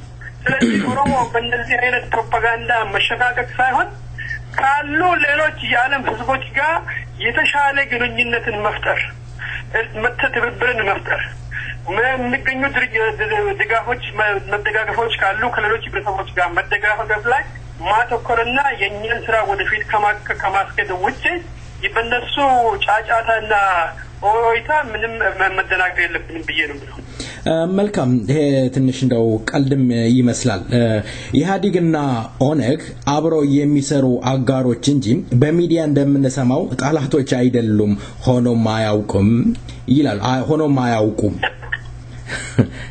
ምን ይሉኛል በጣም የሚገርመው የዚሁ ጸሐፊ ይሄ ጸሐፊ እርስ የሚቃረን አንደኛ ኦነጋውያንና ኦነጎች ኢትዮጵያን ሊያጠፉ ነው የተዘጋጁ በኦሮሚያ ውስጥ የሚንቀሳቀሱ ኃይሎች ናቸው ይላል በዚህ ደግሞ አንተ አሁን ያነበብከው ራስ ላይ ሄድና ወያኔና ኦነግ አንድ ናቸው አንድ ላይ የሚሰሩ ናቸው ሶ ጸሐፊው የወያኔ ደጋፊ ነው አትሊስት ምን አመነ ማለት ነው አሁን በዚህኛው አረፍተ ነገሩ ደግሞ ወያኔ ኢትዮጵያኖችንና ኢትዮጵያነትን ሊያጠፋ የሚሄድ ድርጅት መሆኑን በተቃራኒ መልሶ አምኗል ማለት ነው ይሄ የሚያሳየው አሁን የሚደረገው መፍጨርጨር ራሱ የሚጽፉት ጸሐፊዎች ራሳቸው የሚሉትን በአንድ ምዕራፍ ያሉትን አባባል በሌላው ምዕራፍ ላይ ግንኙነቱን እንኳን ሪሌቲቭሊ ማየት የማይችሉ መረዳት የማይችሉ የተቀበዘበዙ ጊዜው ያለፈባቸው የከሰሩ የፖለቲካ ካድሬዎች መሆናቸውን ነው የሚያሳይ ሶ ኦነግና ወያኔ መካከል ግንኙነት አለ የሚለው ነገር ወያኔና ኦነግ መካከል ያለው ግንኙነት የጦርነት ግንኙነት ልክ በኦሮሞ ህዝብና በወያኔ መካከል ያለው ግንኙነት የጦርነት ግንኙነት እንደሆነ ሁሉ ኦነግ ከኦሮሞ ህዝብ አብራክ የወጣ ድርጅት በመሆኑ በወያኔና በኦነግ መካከል ያለው ግንኙነት በኦሮሞ ላይ የተደረገው አይነት የጦርነት ግንኙነት ብቻ ነው ሰላማዊ ሁኔታ ሊፈጠር የሚችለው በኦሮሞና በኦነግ መካከል ያለው ግንኙነት ሳይሆን ያንን እንትንምለው በወያኔና በኦሮሞ ህዝብ መካከል ያለው የጦርነት ሁኔታ ሲያከትል የኦሮሞ ህዝብ የራሱን መብት በራሱ መወሰን ሲችል ሌሎች በኦሮሞ ህዝብ ላይ ጫንቃህ በጠመንጃ መቀመጡን ሲያቆሙ ምናልባት እነዚህ ድርጅቶች ወደ ራሳቸው አካባቢ ከህዝቦቻቸው ጋር ተባብረው መስራት ሲጀምሩ ምናልባት ሰላማዊ ሁኔታ ሊፈጠር ይችላል ከዛ ውጪ ግን በወያኔና በኦነግ መካከል ወይም ደግሞ በሌሎችም የኦሮሞ ኢንዲፔንደንት በሆኑ በኦሮሞ ድርጅቶችና በወያኔ መካከል ያለው ጦርነት ነው እንኳን በጠመንጃ ታጥቆ የእርስ በርስ የሚፋለሙ የኦነግና የወያኔ ንቅርና በሰላማዊ መንገድ እንታገላለን የሚሉ እንደነ በቀላ ገርባም በወያኔና በእነሱ መካከል ያለው ግንኙነት የጦርነት ሆኗል ኦልሬዲ እነሱ በጠመንጃ ነው የሚያስተዳድሯቸው በጠመንጃ ነው እስር ቤት የሚከቷቸው በጠመንጃ ነው የሚያሳድዷቸው በጠመንጃ ከእስር ቤት ውጪ ያለው እንደነበከለ ነጋ እስካሁን ድረስ መናገር እንዳይችሉ አፋቸውን ዘግተው እንዲቀመጡ ተደርጓል ተገደው ማለት ነው ተገደው በራሳቸው ቤት እየኖሩ እስር ቤት ሳይገቡ አትናገርም አትጋገርም አንተ ከተናገርክ እኛ እንገላለን ነፍስን እናጠፋለን ተብሎ ህዝብን በመፍራት በማሸማቀቅ መናገር በማይችሉበት ደረጃ ላይ ነው ያለው በሰላም እንኳን እንታገላለን የሚል ሰው በኦሮሞ ህዝብ መካከልና በወያኔ መካከል ያለው ግንኙነት የጦርነት ግንኙነት ነው ማለት ነው ሶ ኦነግ የኦሮሞ ህዝብ አካል ከኦሮሞ ህዝብ አካል የወጣ ድርጅት ስለሆነ ሌሎቹ እንኳን ኦነግና ሌሎች የፖለቲካ ድርጅቶች ያሉት እንደነመጫና ቱለማ እንደ ኦሮሞ እንደ ኦራ የኦሮሞ ተራዲዮ ድርጅት ሌሎችም ከዛ በታች ያሉ ሰላማዊ ተግባር እንኳን የሚፈጽሙ ድርጅቶች በጠቅላላ ህዝብን ለመርዳት የሚፈልጉ ሽብርተኞች ናቸው ተብሎ በኢትዮጵያ እንትኖች በአገዛዞቹ በገዢዎቹ ተከሰው የዋቀፈታ እምነት ሳይቀር ማለት ነው የዋቀፈታ እምነት ሳይቀር ተከታዮቹና መሪዎቹ እስር ቤት ተከተው ከእስር ቤት ወጥቶ ግማሾቹ ተሰደው ነው ያለው ግማሾቹ ደግሞ አፋቸው ተዘግቶ ነው ያለው ሶ በኦሮሞ ህዝብና በወያኔ መካከል ያለው ግንኙነት ሙሉ በሙሉ የጦርነት ግንኙነት ነው ስለዚህ ኦነግን በዚህ መልኩ መክሰስ ራስን ማሞኘት ይመስለኛል መልካም እንደው በ2005 ወይም በ1997 ዓመተ ምህረት የተቋሚዎች ክርክር በሚደረግበት ሰዓት አንድ የተቋሚ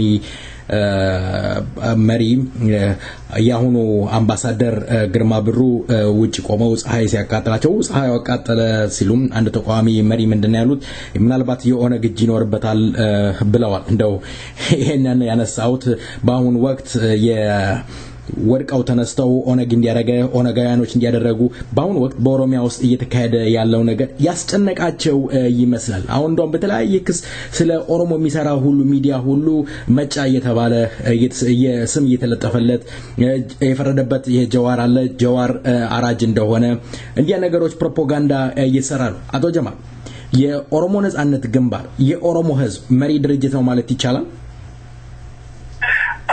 በጣም የሚገርመው ነገር እኛ እንኳን ባንቀበለው ኦሮሞዎች እንኳን ወረጅ የኦሮሞ ድርጅት ነው ብለው ባይቀበሉት ሌሎቹ በሚያደርጉት ግፍት ድርጅቱ ሀቀኛ መሆኑን እያመላከቱ ነው እኔና አንተ አባል እንኳን ሳንሆን እኔና አንተ ድርጅቱ እንኳን ደጋፊ ሳንሆን የኦሮሞ ህዝብ መብቱ ሊከበር ይገባል ብለን በመናገራችን ብቻ ኦነጋውያን ተብሎ የሚፈረጀው ምክንያቱ ደግሞ ምንድነው ብለህ ነገሩን ስትመለከተው ማንኛውም ግለሰብ ነጭም ሳይቀር ማለት ነው አረቡም ሳይቀር ለኦሮሞ ህዝብ ነጻነት ይገባዋል መበደል አይገባውም የሚል ሰው ሁሉም የነጻነት ግንባር ነው የነጻነት ግንባር አባል ነው ይሄም ደግሞ የኦሮሞ ህዝብ የነጻነት ግንባር አባል ነው ብለው ተፈርጀዋል so I think ሰየው ብለን እንቀበላለን ምንም እንኳን የድርጅቱን አባል ባንሆን ወይም ደግሞ ብንሆን ሌሎችም ያልሆነው ገና ወደፊትም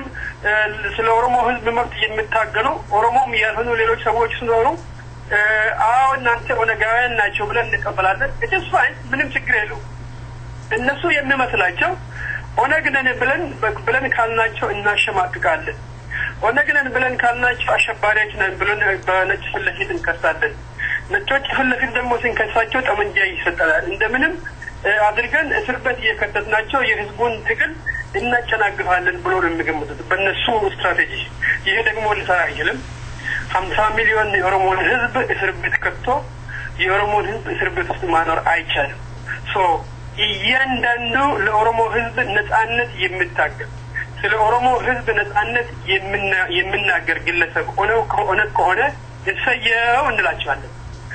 እሰየው እንላቸዋለን እነሱም ደግሞ ለኦሮሞ ህዝብ ነጻነት የኦሮሞ ህዝብ ነጻነት የሚቃረኑ ከሆነ እንግዲህ እናንተ የወያኔ ደጋፊዎች ናችሁ የወያኔ ስልጣን ለረጅም እንዲቆዩ የምትመኙ ስለሆነ ከናንተ ጋር ያለን ግንኙነት ከወያኔ ጋር ካለን ግንኙነት ጋር የተለየ ሊሆን አይችልም ምክንያቱም እኛ ለኦሮሞ ህዝብ ነጻነት በግልጽ ሳንደበቅ ሳንሸማቀቅ ደፍረን የምንናገር ደግሞ የምንታገልለት ግለሰቦችም ድርጅቶችም ካሉ ድርጅቶች ነን ብለን እንገልጽላቸዋለን so በእነሱ አስተሳሰብ I think የማስፈራሪያ ልክ ወያኔ ፓርላማ ውስጥ ቁጭ ብሎ የኦነግ ድርጅት አባል መሆን ያስገድላል ያሳስራል ህገወጥ ነው የሚለውን አይነት ቀረርቶ ተቃራኒዎችም ወይም ደግሞ ኦፖዚሽኖችም ደጋግሞ ስለሚያሰሙት እናንተ በኦፖዚሽን ያላችሁ ግለሰቦችም ወይም ድርጅቶችም ወይም ቡድኖች እባካችሁ ጭንቅላታችሁ ትንሽም ቢሆን የሚሰራ ከሆነ አትሊስት ከወያኔ የተሻለ ነገር ለእንደ ፕሮፓጋንዳ መልክ ማለት ብትሞክሩ ጥሩ ነው ካልሆነ ለኛ ለኦሮሞዎች ወይም ኦሮሞ ላልሆኑ የኦሮሞ ህዝብ መብት ሊከበር ይገባል የኦሮሞ ህዝብ ነጻነት ይገባዋል ብሎ ለሚመኙና ለዛ ለምታገሉ ኦሮሞም ላልሆኑ ለነጩም ለጥቁሩም ለአረቡም ህዝብ ያን የምትሰጡት ምስል ወያኔዎች መሆናቸውን ብቻ ነው therefore ከዛ አይነት ፕሮፓጋንዳ ተጠንቀቁ ሁለት ወደ ግን በዚህ አይነት ሁኔታ ወይም ማንኛውንም ለኦሮሞ ህዝብ ነጻነት የምታገልን ግለሰብና ቡድን በዚህ አይነት ፕሮፓጋንዳ በማስፈራራትና በማሸማቀቅ ወደ ኋላ የኦሮሞ ህዝብ ነጻነት ሊያስታስቀሩ እንደማትችሉ በደንብ ጠንቅቃችሁ በማወቅ የተሻለ እሳቤ በመያዝ ለህዝባችሁ በመታገል የእናንተና የኦሮሞ ህዝብ ትግል እንዴት ሊደጋገፍ እንደሚችል አስቡበት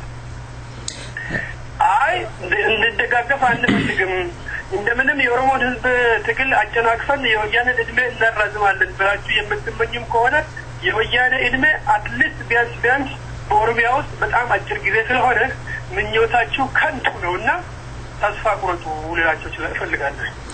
መልካም እንግዲህ ያው ነጮቹ ጋር ለመክሰስ ነጮችን በአሁን ሰዓት የኦሮሞ ህዝብ ጥያቄ ምን እንደሆነ የኦሮሞ ነጻነት ግንባር ምን እያደረገ እንዴት እንደሚንቀሳቀስም ገልጿል። ኦባማ ኢትዮጵያ በሄደበት ሰዓት የኃይለ ማርያም ደሳለኝ የኢትዮጵያ ጠቅላይ ሚኒስትር ለመክሰስ ሞክሮ የመለሱለት መልስ ፕሬዝዳንቱ ይታወቃል። ስለዚህ ይሄ ብዙም የኦሮሞ ህዝብን የሚያሸማቀቅና የሚያሰጋም አይደለም። እንደው አቶ ጀማል የመጨረሻ ጥያቄ ላልከው ወያኔም ከኦነግ ጋራ በፊት የቀረጸው ፕሮጀክት ኦሮምኛ ተናጋሪዎችን የኦሮምኛ ተናጋሪ ህዝብን ከኢትዮጵያ ማምከን ነው ይላሉ። ምን ማለት ነው? ምን ለማለት ተፈልጎ ነው? መልእክቱ ምንድነው? የሚገርም ነው። እነዚህ ሰዎች በጣም ይገርማል። የፖለቲካ ክሳራቸው መጠንም የለውም። በአንድ ጎኑ ኦሮሞ የሚለውን ነገር ራሱ እየሰራውና እየፈጠረው ደርግ ነው ይሉናል። ኦሮሞ የሚለውን ዞር ይሉና አይ ደርግ አይደለም ኦሮሞ የሚለውን ነገር የፈጠረው ኦነግ ነው ይሉናል። እንደገና ደግሞ ዞር ይሉና ኖ ኦነግም አይደለም ኤርትራ ነው ይሉናል። በተለይም ደግሞ ከኤርትራ ተስፋዬ ገብረአብ ነው ይሉናል። እንደገና አሁን መጨረሻቸው ላይ ደግሞ በተለይ ይህንን የሚሉት የአማራ ሊቶች ናቸው። በጣም የሚያሳዝነው ከኦሮሞ ጋር ትግላቸውን ማቀናጀት የነበረባቸውና ኤክስፔክት የሚደረጉት ክፍሎች ናቸው ይህንን ፕሮፓጋንዳ የሚነሱት። አይ አይደለም እንደውም የኦሮሞን ህዝብ ትግል የኦሮሞ የሚለውን ነገር እንዲጋነን ያደረገው እና የፈጠረው ወያኔ ነው።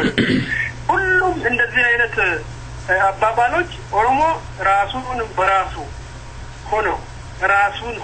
ራሱን መምራት የማይችል ስለራሱ ምንም የማያውቅ ሌሎች ሰዎች ስምም የሚሰጡት ሌሎች ሰዎች የፖለቲካ ፕሮግራም የሚቀርጹለት ሌሎች ሰዎች ታሪክ የሚጽፉለት ሌሎች ሰዎች ሊያስተዳድሩትና ሊመሩት የሚገባ አይነት አድርጎ ለመግለጽ የሚደረግ የስነልቦና ጦርነት መጀመሪያው መረዳት ያለበት ይህ ሁሉ አገላለጽ የኦሮሞ ህዝብ መሀይም ምንም የማይገባው በጥቂቶች ብቻ ልታለል የሚችል ያውም ኦሮሞ ባልሆኑ ኃይሎች 1 በአረብ 2 በነጭ 3 በኤርትራ 4 በትግሬ 5 በአማራዎች 6 በሌሎች የተለያዩ ኃይሎች የሚወናብ እንዲሁ አጥንቱና ደሞንም የሚከሰክሰው ባለማወቅና በሞኝና በተላላነት በሆኑ ለማስረዳት በመሞከር የኦሮሞ ህዝብ ምንም ያላዋቂ ከንቱ ከእቃ የማይለይ አድርጎ ለመቁጠር የሚደረግ የስነ ልቦና ጦርነት ነው። ይሄ ደግሞ ሊሳካም አልቻለም። ባለፉት 100 ዓመታት የኦሮሞን ህዝብ ምንም አይነት ዋጋ ያለው ህዝብ ለማስመሰል የተደረገው ሁሉ ጥረት ከንቱ ቀርቶ የዛሬው የኦሮሞ ወጣቶች ምንም አይነት ልዩነት ሳያሳዩ ማለት በማይታይበት መንገድ ሙሉ በሙሉ የኦሮሚያን ክፍሎች በውስጥ በመንቀሳቀስ የኦሮሞን አንድነት በማጠናከር ለመብታቸው የሚታገሉ ኃይሎች ምንም አይነት ፈቃድ የማይጠይቁ እንኳን በአፍ ብቻ ከምንጫቸው የዲሲ እና የቅድም እንዳልከው የስታርባክስ ፖለቲከኞች ጠመንጃ ይዞ በጠመንጃ አፈሙዝ ሊያስፈራራቸው የሚሞክሩ የወያኔን ገፊ ቡድን እንኳን የማይፈራ ወጣት ነው ያለው። የማይፈራ ኦሮሞ ነው ያለው።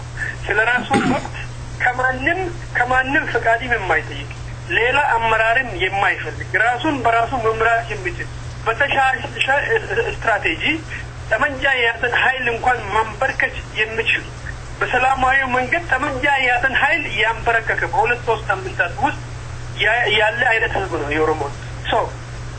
የስነልቦናው ጦርነት የማይሰራ ከንቱ የሆነ የከንቶች ምኞት መሆኑን ከሌሎች በተለይም ከአማራና ከትግራይ የሚመጡ ልጆች እንዲረዱት በጣም ያስፈልጋል። ከኦሮሞ ህዝብ ጋር በዚህ አይነት ሁኔታ በመቃቃር የትም መድረስም እንደማይችል መረዳት አለባቸው። በጠመንጃ ኃይልም 50 ሚሊዮንን የኦሮሞ ህዝብ ገፍቶ ሀገሩን ማስወጣት ማፈናቀል መግዛት እንደማይቻል በፕሮፓጋንዳ በሌሎች መሳሪያዎችን በመጠቀም የኦሮሞ ህዝብ በስነልቦና የበታች አድርጎና ራሱን እርስ በርሱ ተደራድሮ በራሱ የማይኮራ ህዝብ አስመስሎ እኛ ልንመራ እንችላለን ብሎ መመኘት ከንቱ መሆኑን መረዳት አለባቸው። እንኳን በወሬ እንኳን በአፍ በጠመንጃም ሊደረግ የማይችል መሆኑን መረዳት አለባቸው። አይ ቲንክ ወደፊት የመጣ ሁኔታ በቅርቡ አይተህ እንደሆነ በደቡብና በሌሎች አካባቢዎች ትክክለኛ የአካባቢው ህዝቦች ታሪካቸውን እርስ በርስ በመናበብ በመነጋገር የሀዲያና የኦሮሞ ህዝብ በቅርብ ጊዜ ከሁለት አይ ቲንክ ሜይቢ አንድ ሳምንት በፊት ነው አንድ ህዝብ መሆናቸውን እርስ በርስ እየተማማሉና ህዝባቸው ትግላቸውን አንድ ላይ ለማድረግ እየተግባቡ ነው ያሉት። በሲዳማና በኦሮሞ ህዝብ መካከል ያለው ግንኙነት ተመሳሳይ ነው። በሶማሌና በኦሮሞ ህዝብ መካከል ያለው ግንኙነት ተመሳሳይ ነው። በሌሎች የደቡብ አካባቢዎች ከሚገኙ ህዝቦች መካከል ያለው ግንኙነት ተመሳሳይ ነው። ሶ በኢትዮጵያ ኤምፓየር ውስጥ ያለው የፖለቲካ ባላንስ ሙሉ በሙሉ ይቀየራል በቅርብ ጊዜ ውስጥ። therefore እነዚህ በከንቱ የኦሮሞ ህዝብ በሌላ መልኩ ልንገዛ እንችላለን ብሎ የሚመኙት ኤሊቶች ጠቅላላ ከሱ ምኞታቸውን ቁጭ አድርገው የራሳቸውን ህዝብ በማስተባበር በአካባቢያቸው መታገሉን ቢቀጥሉበት የተሻለ ነው ብዬ ነው ገምተው። መልካም አቶ ጀማል ቀራ የሚሉት እንደው ቢጠየቅ ኖሮ ጥሩ ነው የሚሉት ሐሳብ ካለ ማንሳት ይችላሉ። ማስተላለፍ የሚፈልጉት መልእክት ካለ እድሉ ልስጦት። ኦኬ እኔ ማስተላለፍ የሚፈልገው በተለይ የኢትዮጵያን አንድነት እንመኛለን። ህዝቦች ወደፊት በጋራ በሰላምና በመከባበር መኖር እንዲኖሩ እንመኛለን የሚሉ የወያኔ አስመሳይ ተቃራኒዎች ወይም ደግሞ ኦፖዚሽኖች በእውነት ኦፖዚሽን ከሆኑ ኦፖዚሽን መሆናቸውን ከኦሮሞ ህዝብ ትግል ላይ እጃቸውን በማንሳት እንደ ወያኔ በኦሮሞ ህዝብ ትግል ላይ በማነጣጠር ቀንና በመለሊት መጫጫር ሳይሆን በወረቀት ላይ መጫጫር ሳይሆን በቅርብ ጊዜ አንተ ልክ እንዳልከው ቅድም ከሶስት ሳምንታት በፊት ባላነሰ ጊዜ ውስጥ ከየት መጡ የማይባሉ የኢትዮጵያ ምሁራን ተብሎ ነው የሚገለጹ። እንግዲህ ምን አይነት ምሁራን እንደሆኑም ግራ የሚያጋባ ነው። የት እንደነበሩም አይታወቅም። የኦሮሞ ህዝብ ትግል ተጠናከረ እንደዚሁ መንደፋደፉ ምንም ዋጋ ስላሌለው በእውነት ወያኔን የምትታገሉ ከሆነ የራሳቸውን ህዝብ በማስተባበር የራሳቸውን ህዝብ በማደራጀት በወያኔ ላይ ለማነጣጠር ሞክሩ። በወያኔ ላይ አነጣጥራችሁ ይህ ስርዓት እንዲገረሰስ የህዝቦቻችን ትግሎች እንዲደጋገፉ ለማድረግ ሞክሩ። ይህን ማድረግ የማትፈልጉ ከሆነ ደግሞ እጃችሁን አጥፋችሁ ቁጭ በሉ። እጃችሁን አጥፋችሁ ቁጭ የማትሉ ከሆነ ደግሞ እናንተም ከወያኔ ያልተሻላችሁ ወያኔዎች መሆናችሁን እኛም በማወቅ ትግላችን በሁለቱም መንገድ በየትኛውም ጨቋኝ ላይ ትግላችን ይቀጥላል። የትኛውንም አይነት ጨቋኝ ለመቀበል የኦሮሞ ህዝብ ዝግጁ አለመሆኑን ተረዱ። ከነጭ ይሁን ከጥቁር ይሁን ከአረብ ይሁን ከአማራ ይሁን ከትግሬ ይሁን ወይም ከሌላ ማህበረሰብ የትኛውም አይነት በዳይ በኦሮሚያ ውስጥ እድሜ ሊኖረው አይችልም። የኦሮሞ ህዝብ አይፈቅድም። እንደማይፈቅድ ደግሞ በደሙና በአጥንቱ እያሳየ ነው። በከንቱ ምኞት ወያኔ ሲወድቅ ነገ በኦሮሞዎች ደም ላይ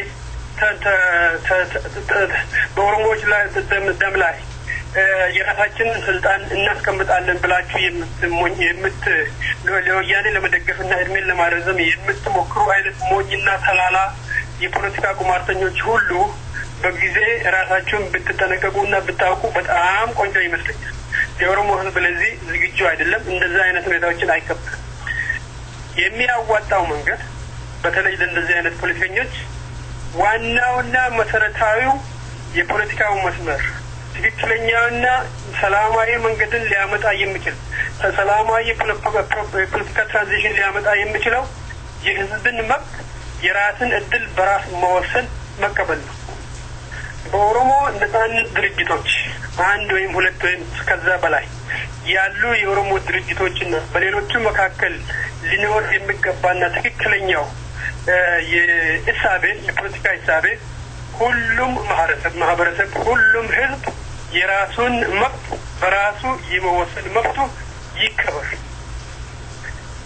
ለትክክለኛ ዲሞክራሲያዊ ለውጥ እንታገላለን የሚሉ ድርጅቶች በጠቅላላ ህዝቦች የራሳቸውን መብት በራሳቸው መወሰን የሚችሉበትን ሁኔታ መብቱን መቀበል የግድ ነው።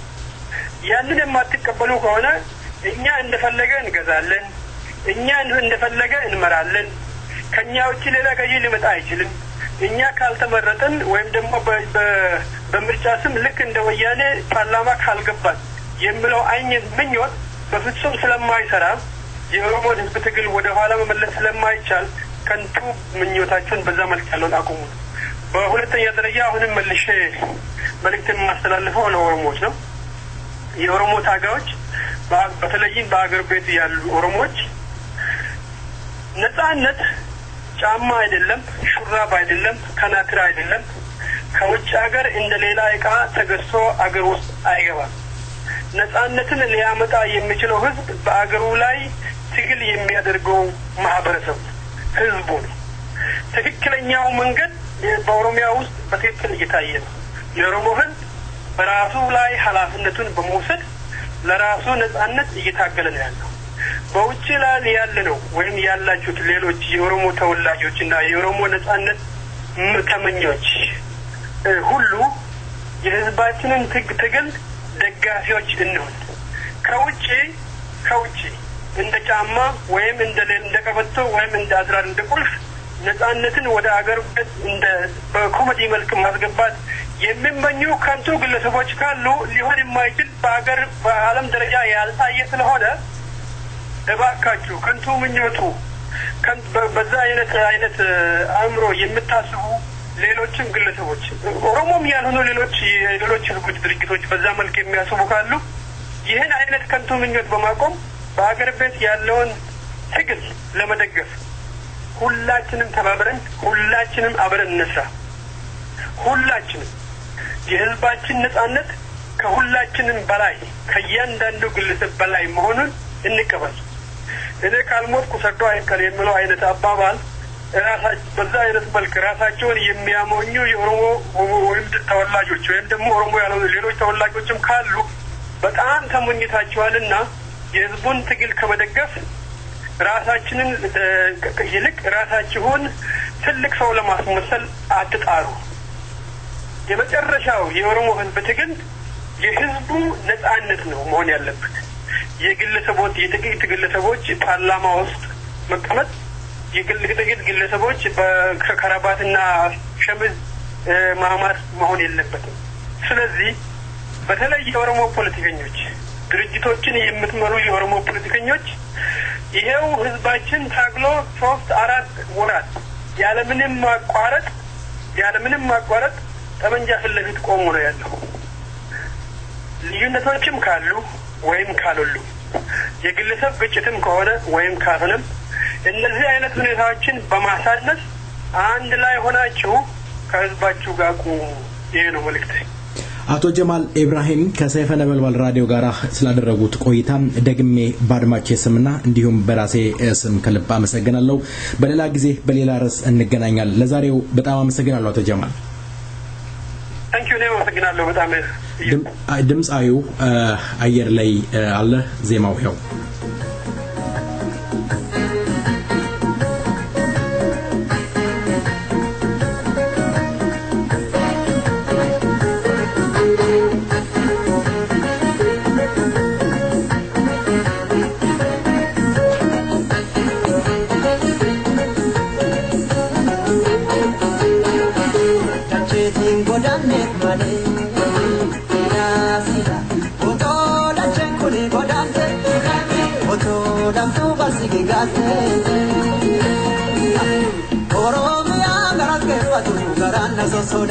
sodate kachetin godamne male nasira oto da chenkuli godamne oto damtu basigi gate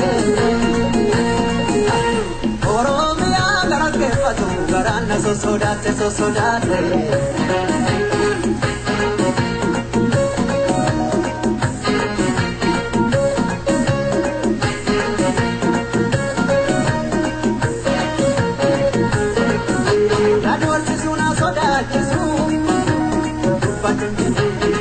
Patena kodan sisu takidi denam pan mata chatlisun tu la bashi di odan ustajete yang odan komo mawalitan lakinu maga walitan di odan ustajete yang odan dan mawalitan no manchatese lava ula sangal mure fudatu ayyoman dubbadhe Kafaawwan kaasa galchamaa gurguran Nampal madamaa facallisa Turii seenamaa fanambisa Nampal madamaa durubaa Hidhamalee na fannisa Akka kootii maa facallisa Irraa dhalanneetiin dhalanne eenyummaas lafaan argan Abbaan haqa akka saamaan falmanne Odaanu dacha dhugaati alaagaan raawwal furaati Kaangee toora finfinneeti afal manuukaa irratti cinneeti Gungumaas reebara dheera isaamu galbaasu seera Teessoonkee toora gullalleeti yoo dhumnellee akka dubbanneeti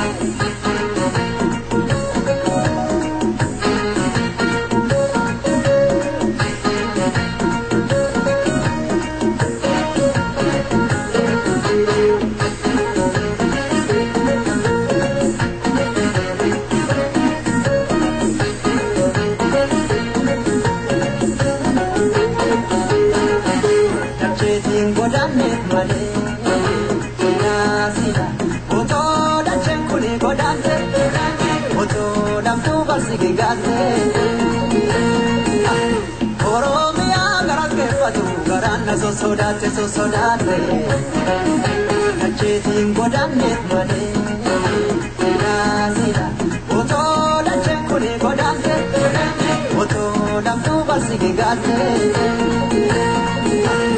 Oromiyaa garas keeffatu garaan na sosodaate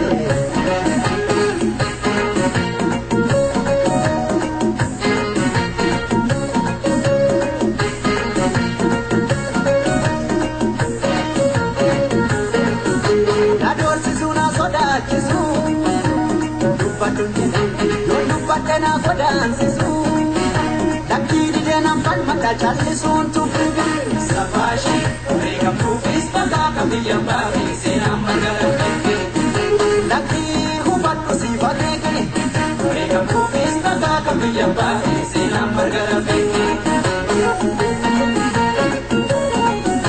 Jarab santokuma Gari binensa daga kwanis kamana Jirtu hojirta Lakki otooti jirtu maaf dubbatamne Si dubbatu Mee aangoon kee yoom kan mul'atu Mee falmadhu maaltu dhufa Hidha malee si fannisa Saba sarara maaltu lallisa Irraa dhalannetti dhalanne eenyummaas lafaan arganne Abbaan biyya saamaan falmanne Dacheen kuni iyyee gadooti Lakkiinis gaabbita boodi Tumtee lakkiileen naggiisu Abbaan haqaa barbalmadhaneessu Jirtaafoo jirtu si beeku Adaagaan uffate si keeku Falmadhu hojii adiyyeessa Maaliif laata ibsaa gaanii keessa Odaanu dacha dhugaati Adaagaan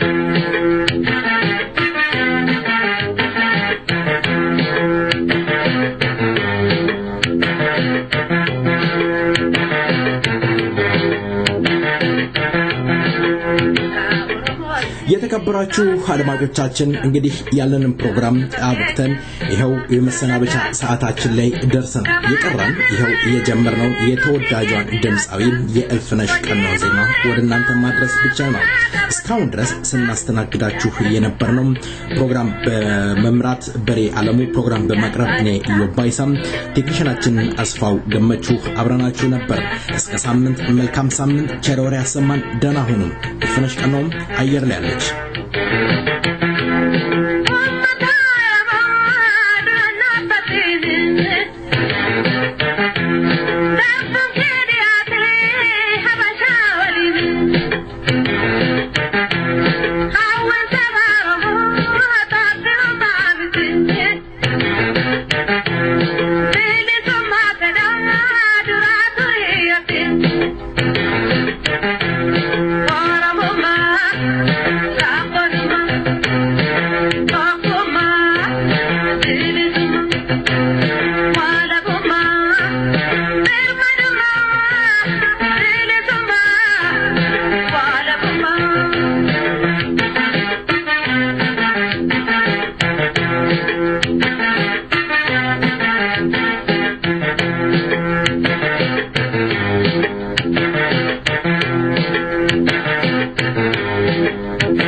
Tini, falmisa na sabakenya hala ka pawisa kabada simale otike silata ojibo esa baraka mojeta marratira uafija tola saba yo merreja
Masorta, ayada.